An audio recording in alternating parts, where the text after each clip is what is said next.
আজ আপনাদের সঙ্গে শেয়ার করব শ্রীলঙ্কার একটা রেসিপি কোকোনাট সাম্বাল।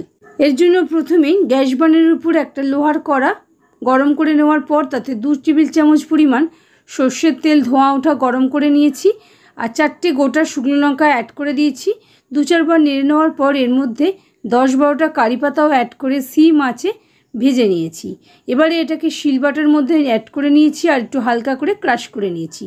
3টে গোটা রসুনের কোয়া সঙ্গে একটা মিডিয়াম সাইজের পেঁয়াজের স্লাইস অ্যাড করে দিয়েছি আর খুব ভালো করে থেতো করে নিয়েছি।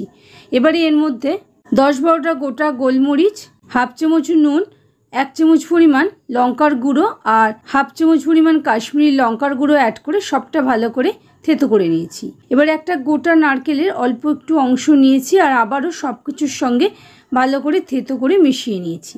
এবারে এই বাটা মিশ্রণটা নারকেল কোড়ার মধ্যে অ্যাড করে নিয়েছি। সবটা একসঙ্গে করে নিতে হবে। তার আগে এর মধ্যে অর্ধেক লেবু রস অ্যাড করে দিয়েছি আর সবটা ভালো করে মেখে নিয়েছি। এবার এটা গরম গরম ভাতের সঙ্গে এনজয় করুন।